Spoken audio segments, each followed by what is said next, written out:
तो चैप्टर 6 का यूनिट 1 है नेशनल इनकम अकाउंटिंग। ठीक है, तो इसके अंदर देखो क्या क्या हमने पढ़ा था। सबसे पहले तो दो लोगों के नाम याद रखने हैं, साइमन और रिचर्ड।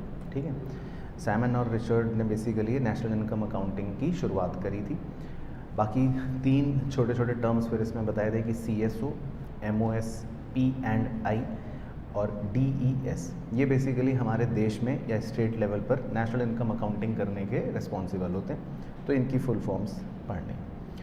बाकी पहला टॉपिक ये था कि हम नेशनल इनकम अकाउंटिंग क्यों करते हैं, है ना, इसका क्या फ़ायदा होता है। तो इसमें सिंपल पॉइंट्स थे कि बिज़नेस को भी ये हेल्प करता है, सरकार को भी ये हेल्प करता है, और हम इंटरनेशनल कंपैरिजंस कर सकते हैं। बाकी फिर था नेशनल इनकम के कॉन्सेप्ट्स। तो पहला कॉन्सेप्ट था इसमें GDP का मतलब सिंपल है, प्राइस इनटू क्वांटिटी, यानी GDP। बाकी ये दो तरह का हो सकता है, नॉमिनल GDP और रियल GDP। नॉमिनल GDP का कॉन्सेप्ट ये है कि हम इसमें हर साल एक नया GDP निकालते हैं नए प्राइसेस पर, करंट ईयर के प्राइसेस पर, लेकिन रियल GDP में हमारा जो प्राइस है वो बेस ईयर का ही रहता है, तो ये सिर्फ क्वांटिटी से ही अफेक्ट होगा। तो ये हो गया रियल GDP। ठीक है, फिर इससे बन गया एक कॉन्सेप्ट GDP डिफ्लेटर या प्राइस इंडेक्स।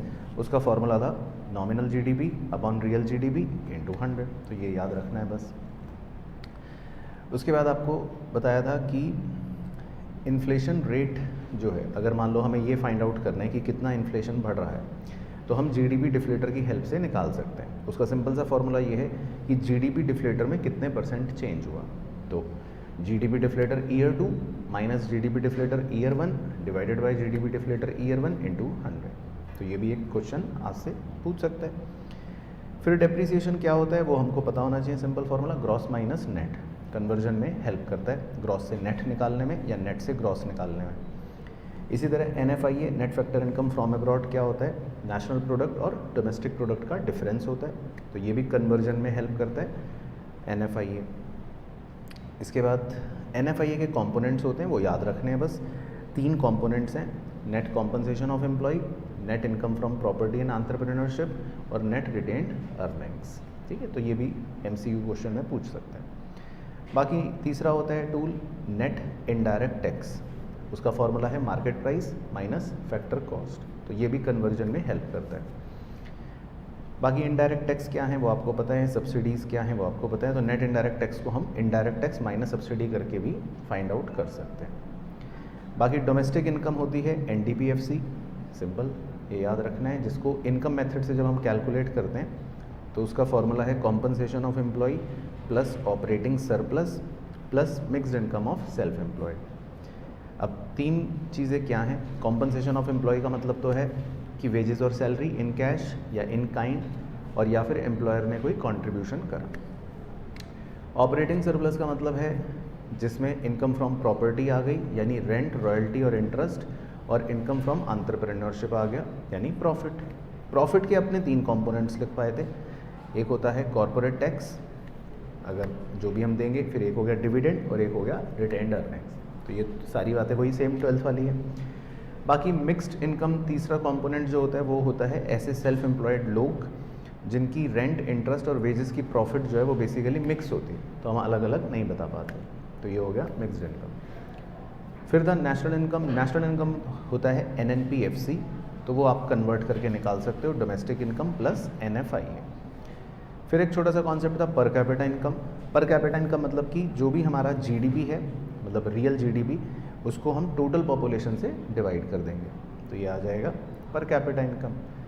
फिर जो इम्पॉर्टेंट नए कॉन्सेप्ट्स हैं वो आप देख लो ध्यान से, प्राइवेट इनकम, पर्सनल इनकम और डिस्पोजेबल इनकम। तो ये इसी ऑर्डर में याद करना है आपको। प्राइवेट इनकम का मतलब बेसिकली ये है कि जो भी हम प्राइवेट सेक्टर की इनकम है, चाहे इंडिया में कमाई हो या बाहर कमाई हो, वो हो गई प्राइवेट इनकम।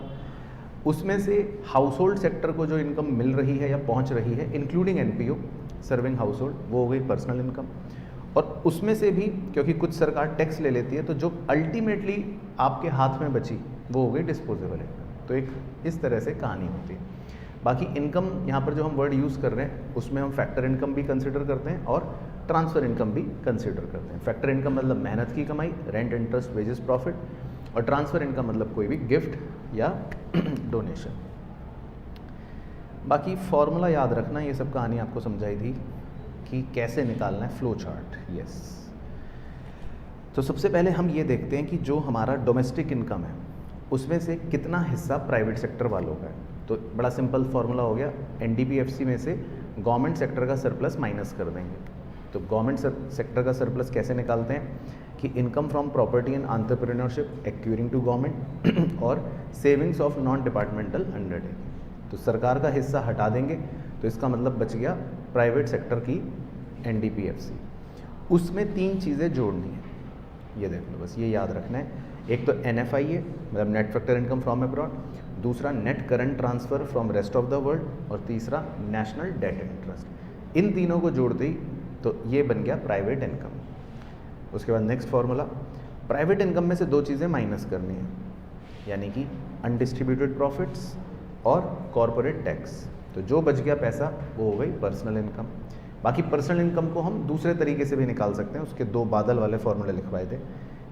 एक तो था national income plus interest receive but not earned minus interest earn but not receive, और दूसरा भी तरीका था national income minus undistributed profit minus corporate tax minus net interest payment by household plus transfer payment to household from firms and government. तो ये बादल वाले मतलब स्पेशल फॉर्मूले। अच्छा, पर्सनल इनकम तक हम पहुंच गए।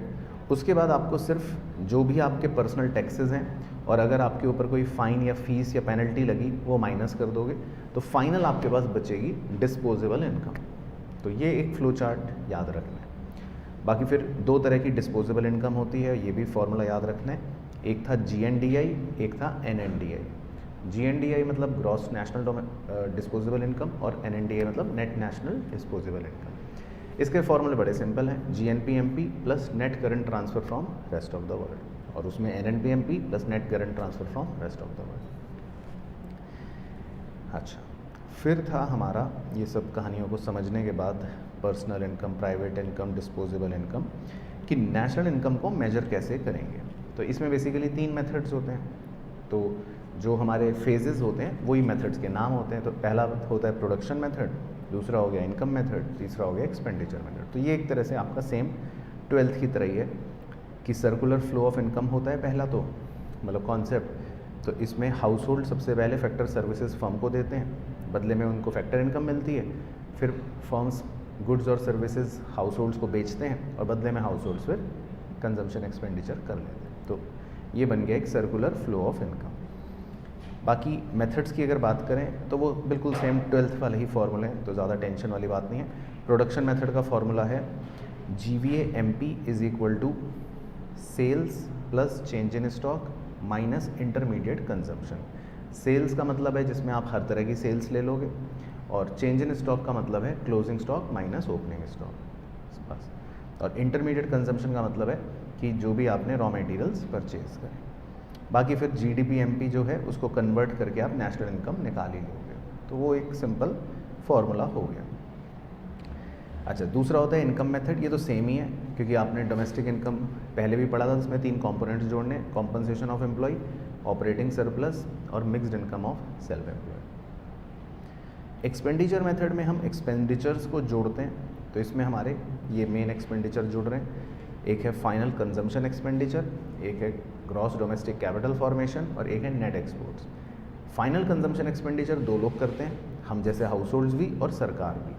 तो एक हो गया प्राइवेट फाइनल कंजम्पशन एक्सपेंडिचर और एक हो गया गवर्नमेंट फाइनल कंजम्पशन एक्सपेंडिचर। बाकी ग्रॉस डोमेस्टिक कैपिटल फॉर्मेशन का मतलब है कि इसमें 2 तरह के इन्वेस्टमेंट्स होते हैं, एक फिक्स्ड वाले और एक इन्वेंट्री इन्वेस्टमेंट वाले।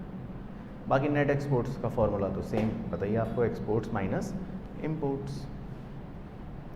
फिर कन्वर्ट करके नेशनल इनकम आ जाएगा GDP-MP minus depreciation plus NFIA minus NIT। अच्छा, तो ये हो गए मेथड्स। बाकी उसके बाद कुछ छोटे मोटे पॉइंट्स लिखवाए थे कि भाई रीजनल अकाउंट्स कौन मेंटेन करता है, तो वो तो नाम याद रखना है NSDP। बाकी GDP और वेलफेयर एक छोटा सा कॉन्सेप्ट था कि अगर किसी देश में GDP बढ़ता है तो क्या हम ये कह सकते हैं कि वेलफेयर भी होगा। तो answer is not always true, ऐसा हमेशा नहीं होगा, क्योंकि अगर डिस्ट्रीब्यूशन ख़राब है या मान लो इलीगल ट्रांजैक्शंस हो रही हैं या कुछ चीज़ें जैसे एजुकेशन या हेल्थ लेवल जिनको हम मेजर नहीं कर पाते, या फिर कुछ बेकार प्रोडक्ट्स बनाए जा रहे हैं इकोनॉमी के अंदर, या फिर कुछ एक्सटर्नलिटीज़ भी होती हैं। तो इस तरह से मतलब कुछ पॉइंट्स हैं जो ये बताते हैं कि जीडीपी बढ़ने या घटने से वेलफेयर लिंक नहीं हो सकता। उसके बाद नेशनल इनकम को कंप्यूट करने के कुछ लिमिटेशंस थे, कुछ चैलेंजेस थे कि क्या कमियां आती हैं, क्या चैलेंजेस होते हैं, ये आप नॉर्मल रीड कर सकते हो। लिमिटेशंस ये हैं कि भाई प्रॉपर डेफिनेशंस की कमी है, फाइनल और इंटरमीडिएट एक्सपेंडिचर में डिस्टिंक्शन एक्यूरेट नहीं हो पाता कई बार, ट्रांसफ़र पेमेंट्स जो हैं वो भी इंक्लूड हो जाते हैं कई बार, मतलब इस तरह से कुछ लिमिटेशंस होते हैं। इसी तरह से चैलेंजेस होते हैं कि हमारे पास डेटा कंप्लीट नहीं होता, बहुत से सेक्टर अभी भी नॉन मोनेटाइज्ड हैं, मतलब उसमें मनी इन्वॉल्व नहीं है, अभी भी कहीं ना कहीं इलिटरेसी है, एक्यूरेसी की कमी है, तो ये मतलब इसमें कुछ लिमिटेशंस हो जाते हैं, ठीक है ना। अच्छा, फिर उसमें दूसरा यूनिट था जो था आपका कीन्स थ्योरी वाला, कीनीजियन थ्योरी का। तो कीनीजियन थ्योरी की जो कहानी की शुरुआत हुई थी वो बेसिकली मतलब यहाँ से हुई थी कि 1930s में जो है बहुत बुरा दौर आया था 4 साल के लिए यूएस के अंदर, ग्रेट डिप्रेशन। तो वहाँ पे मतलब देखा कि बुरे हालात हो गए। तो उसके बाद फिर जो वहाँ पे इकोनॉमिस्ट थे J.M. कीन्स, उन्होंने मतलब 1936 के अंदर अपनी किताब लिखी, बातें बताई, समझाया लोगों को कि देखो कैसे इकनॉमी काम करती है। तो उनके मॉडल बेसिकली 2 सेक्टर, 3 सेक्टर और 4 सेक्टर पर बेस्ड है। तो 2 सेक्टर मतलब हाउस होल्डर फर्म, 3 में गवर्नमेंट भी आ गई और 4 में बाकी रेस्ट ऑफ द वर्ल्ड भी आ गई। तो पहले 2 सेक्टर में सर्कुलर फ्लो जो है तो वो तो सेम ही है जो नेशनल इनकम में पड़ा। हाउस होल्ड्स होते हैं, फर्म्स होते हैं, हाउस होल्ड्स फैक्टर सर्विस देते हैं, फर्म्स बदले में फैक्टर पेमेंट्स देते हैं, फिर फर्म्स गुड्स और सर्विसेज बेचते हैं और बदले में हाउस होल्ड्स कंजम्पशन एक्सपेंडिचर देते हैं। अच्छा, एग्रीगेट डिमांड, ये एक टर्म बताई कीन्स ने जिसका मतलब है simple expenditure, planned expenditure, planned को एक्स एंटे कह देते हैं। इसके 2 कंपोनेंट्स होते हैं, एक हो गया सी, एक हो गया आई, सेम 12th की तरह। तो AD is equal to C plus I, और आई कौन सी होती है, कांस्टेंट वाली, है ना, ऑटोनॉमस इन्वेस्टमेंट। उसके बाद कीन्स ने बताया कंजम्पशन फंक्शन कि भाई कंजम्पशन जो है वो इनकम पर डिपेंड करता है, अगर आपकी इनकम बढ़ेगी तो कंजम्पशन भी बढ़ती रहेगी, है ना। तो इसका एक मैथमेटिकल फार्मूला भी बन गया, C is equal to A plus B Y. A मतलब है ऑटोनॉमस कंजम्पशन और बी मतलब है स्लोप ऑफ कंजम्पशन कर्व, जिसका फार्मूला है delta C upon delta Y, और इस स्लोप को हम MPCV कह देते हैं। बाकी इनका रिलेशन वो सिंपल था, टैबुलर फॉर्मेट बनाया था। कंजम्पशन 0 कभी नहीं होगा, और जब कंजम्पशन इनकम से बड़ा है तो APC की वैल्यू 1 से बड़ी है, जब कंजम्पशन और इनकम इक्वल है तो APC 1 है, जब कंजम्पशन की वैल्यू इनकम से छोटी है तो APC भी लेस देन 1 है। APC का फॉर्मूला होता है C अपॉन वाई। बाकी सेविंग्स की अगर बात करें तो सेविंग भी इनकम का ही फंक्शन है, और सेविंग को निकालने का एक बड़ा सिंपल फार्मूला है इनकम माइनस कंजम्पशन। तो हम अपनी इनकम में से अगर कंजम्पशन को माइनस करते रहेंगे तो हमारी सेविंग्स आ जाएंगी। बाकी इसमें मज़ेदार बात ये कि जहाँ पर सेविंग्स 0 होती है उस पॉइंट को हम क्या मानते हैं, ब्रेक इवन पॉइंट। उसके बाद MPS का फॉर्मूला हो गया delta S upon delta Y, यानी स्लोप ऑफ सेविंग कर, और APS का फॉर्मूला हो गया S upon Y, saving upon income. बाकी ये डायग्राम बनाकर ब्रेक इवन पॉइंट आपको दिखाया था। तो जब इनकम और कंजम्पशन बराबर होते हैं या सेविंग 0 होती है, ये दोनों ही पॉइंट्स क्या डिनोट कर रहे हैं, ब्रेक इवन पॉइंट। इससे पहले का जो एरिया है वो डिससेविंग्स डिनोट कर रहा है, येलो रंग वाला, और इसके आगे का जो एरिया है वो सेविंग्स डिनोट करता है, ग्रीन रंग वाला। अच्छा, फिर था अगला इसमें एग्रीगेट सप्लाई AS। तो AS जो है ये 12th वाला ही है सेम, इसका फॉर्मूला था y is equal to C plus S। C मतलब कंजम्पशन और S मतलब सेविंग, तो ये तो सेम ही होगी। बाकी 2 सेक्टर के अंदर हम नेशनल इनकम डिटर्मिनेशन की बात करें या इक्विलिब्रियम की बात करें तो उसका आपको कंडीशन पता ही है, AD is equal to AS, या हम कह सकते हैं saving is equal to investment. तो दोनों ही पॉइंट्स जो हैं वो इक्विलिब्रियम डिनोट करेंगे। अच्छा, फिर इसमें मज़ेदार बात ये कि कभी कभी हमारा डेफिशिएंट डिमांड यानी कि डिमांड कम रह जाती है, जिसको डिफ्लेशनरी गैप कह देते हैं। तो बस इसका आपको कॉन्सेप्ट पता होना चाहिए, डायग्राम तो पूछेगा नहीं। और कभी कभी हमारा इन्फ्लेशनरी गैप या एक्सेस डिमांड हो जाता है, यानी कि डिमांड ज़्यादा हो जाती है ना, फुल एम्प्लॉयमेंट लेवल पर। तो ये बस कॉन्सेप्ट पता होने चाहिए। फिर एक बड़ा ही अच्छा कॉन्सेप्ट कीन्स ने बताया था इन्वेस्टमेंट मल्टीप्लायर का। इसका मेन कॉन्सेप्ट ये है कि अगर हम इकनॉमी में 1 रुपये इन्वेस्ट करेंगे तो वो इनकम कितनी बार मल्टीप्लाई होकर इनकम बन जाएगा। तो जैसे हमारे इस एग्जांपल में 100 करोड़ रुपए अगर इन्वेस्ट हुए तो वो 500 करोड़ रुपए की इनकम में कन्वर्ट हो गए। तो इसका फॉर्मूला होता है delta Y upon delta I. बाकी इसको मतलब हम दूसरे फॉर्मूलों से भी निकाल सकते हैं, 1 अपॉन एम पी एस या 1 upon 1 minus M P C. बाकी बेसिक रिलेशन है वो तो आपको खैर पता ही है। तो एम पी सी के साथ डायरेक्ट रिलेशन है और एम पी एस के साथ इन्वर्स रिलेशन। बाकी इसका एक डायग्राम है, वो तो ज़्यादा रेलिवेंट नहीं है, वो भी सिर्फ यही दिखा रहा है कि डेल्टा वाई कितना हुआ डिवाइड बाय डेल्टा आई, तो सेम ही है। अच्छा, बाकी इसमें एक छोटी सी बातें थी कि अगर लीकेजेस ज़्यादा होंगी तो मल्टीप्लायर की वैल्यू कम हो जाएगी, है ना। लीकेजेस का यहाँ पर मतलब होता है सेविंग्स, कि लोग बचत ज़्यादा करेंगे तो फिर वो इकनॉमी में इन्वेस्ट कम करेंगे तो मल्टीप्लायर भी कम प्रभावशाली रहेगा। और लीकेजेस के कारण क्या होते हैं, कई बार टैक्स ज़्यादा हो गया, कई बार आप खर्च कम करते हो, मतलब सेविंग ज़्यादा करते हो, या कंज्यूमर गुड्स की डिमांड जो है वो बढ़ रही है, तो किसी भी रीज़न की वजह से मतलब लीकेज हो सकती है, इकनॉमी से पैसा मतलब बाहर जा सकता है और इन्वेस्ट नहीं होगा, ये मतलब है। बाकी अंडर डेवलप्ड कंट्रीज़ के लिए एक बड़ा ही स्पेशल पॉइंट बताया कीन्स भाई ने कि वहाँ पर एमपीसी भी हाई रहता है लेकिन फिर भी इन्वेस्टमेंट मल्टीप्लायर लो है अंडर डेवलप्ड कंट्रीज़ में। तो उसका रीज़न उन्होंने दिया ड्यू टू स्ट्रक्चरल इनएडिक्वेसीज। उनका ये मानना था कि कंजम्पशन तो ज़्यादा करना चाहता है कंज्यूमर, लेकिन क्योंकि एडिक्वेट इंफ्रास्ट्रक्चर ही नहीं है तो इसलिए उतना प्रोडक्शन ही नहीं हो पाता, पॉसिबल ही नहीं हो पाता, तो इस वजह से दाम और बढ़ जाते हैं। तो ये कीन्स ने स्पेशल बात बताई थी। अच्छा, अब यहाँ से जो है नई बातें शुरू हो गई थी, क्योंकि 3 सेक्टर हम 12th में नहीं पढ़ते, तो यहाँ से हमको फॉर्मूले थोड़ा सा लर्न करने पड़ेंगे। तो वो मैंने तब भी आपको बताया था। तो 3 सेक्टर में देखो आपको बस ये लिखवाया था कि जैसे बेसिक फार्मूला था y = AD, और y के 2 कंपोनेंट्स तो हमें पता ही थे C+S।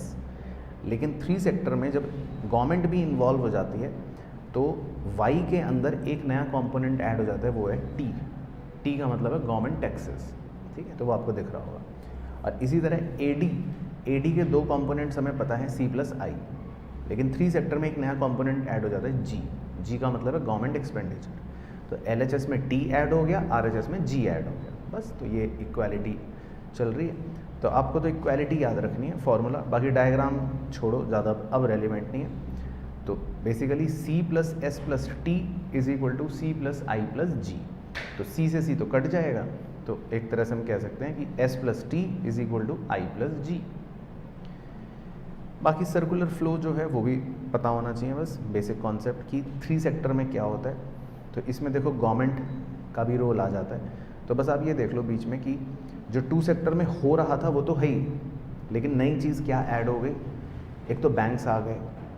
तो बैंक्स क्या करेंगे, वो हाउस होल्ड्स अपना कुछ पैसा सेव करेंगे बैंक में, और बैंक्स फर्म्स को कुछ लोन दे देंगे। और सरकार भी इसमें देखो इन्वॉल्व हो गई, तो गवर्नमेंट क्या कर सकती है, या तो हाउस होल्ड को वो ट्रांसफ़र पेमेंट्स दे सकती है, या वो फर्म्स को सब्सिडीज़ दे सकती है, और बदले में हाउस होल्ड से टैक्स ले सकती है, और फर्म्स से GSTs ले सकती है, टैक्स ले सकती है। तो इसमें जो ये येलो कलर मार्क कर रखे हैं कुछ बातों को, वो लीकेजेस हैं, क्योंकि वो फ्लो से पैसे को बाहर ले जाते हैं। और जो ब्लू कलर मार्क कर रखे हैं वो इंजेक्शंस हैं, वो फ्लो के अंदर पैसा वापस डाल रहे हैं। तो ये 3 सेक्टर का सर्कुलर फ्लो होता है। बाकी आपको फॉर्मूला रटना है बस अच्छे से, और कुछ नहीं करना। तो इसके डेरिवेशन मैंने बताए थे, तो वो तो कम इम्पॉर्टेंट है, तो मैंने यहाँ पे R का सिंबल बनवाया था कि बस सीधा ये बादल रट लो, ठीक है। तो ये फॉर्मूला मतलब आपको रटा होना चाहिए अब, बाकी डेरिवेशन अब छोड़ो, बेकार है, ठीक है ना। तो y = 1/1 माइनस b मतलब वही MPC, ब्रैकेट के अंदर a - BT + I+G। a मतलब ऑटोनॉमस कंजम्पशन, b मतलब स्लोप, t मतलब टैक्स, I मतलब इन्वेस्टमेंट, g मतलब गवर्नमेंट एक्सपेंडिचर। तो वो सब सिंबल वही होगा। अच्छा, हो सकता है हमारे पास कोई ऑटोनॉमस ट्रांसफ़र पेमेंट हो, तो फिर फॉर्मूला थोड़ा सा बदल जाता है, उसका भी डेरिवेशन अब करने की ज़रूरत नहीं है, बस ये दूसरा फॉर्मूला रटा होना चाहिए जिस पे आर का सिंबल बना हुआ है। तो 1/1 माइनस बी, ये तो सेम ही है, ब्रैकेट के अंदर a माइनस बी टी, ये भी सेम ही है, बस प्लस बी टी आर और आ जाएगा। तो b मतलब स्लोप और टी आर का मतलब होता है ये रहा ऊपर ऑटोनॉमस ट्रांसफ़र पेमेंट। बाकी I मतलब इन्वेस्टमेंट, G मतलब गवर्नमेंट एक्सपेंडिचर। अच्छा, इसी तरह तीसरा फॉर्मूला भी एक और होता है, इसमें टैक्स जो है, टैक्स उसको भी ओपन अप कर दिया, क्योंकि टैक्स का एक फॉर्मूला है T bar plus T Y. T bar मतलब ऑटोनॉमस कांस्टेंट टैक्स और टी वाई मतलब कि कितना टैक्स इनकम के साथ चेंज होगा। तो इसमें भी डेरिवेशन छोड़ो, मेन फॉर्मूला रटा होना चाहिए जो नीचे लिखवाया था ये, कि y is equal to 1/1 minus B plus B T. ठीक है दोस्त, याद करना है ये, ब्रैकेट के अंदर a minus B T bar plus I plus G, जिसमें 1/1 minus B plus B T को कहते हैं टैक्स मल्टीप्लायर। ठीक है, और इसमें चौथा फॉर्मूला भी है, चौथा फॉर्मूला है जिसका डेरिवेशन अब छोड़ो, बेकार है, लेकिन इसके अंदर मेन फॉर्मूला है जिस पे आर का सिंबल बना हुआ है, 1/1 minus B plus B T, यहाँ तक तो सेम ही है, ब्रैकेट के अंदर a minus B T bar plus B T R plus I plus G. तो चार फॉर्मूले याद रखने हैं मेनली, ठीक है ना। तो किसी पर भी आपसे न्यूमेरिकल क्वेश्चन एमसीक्यू में पूछ सकते हैं।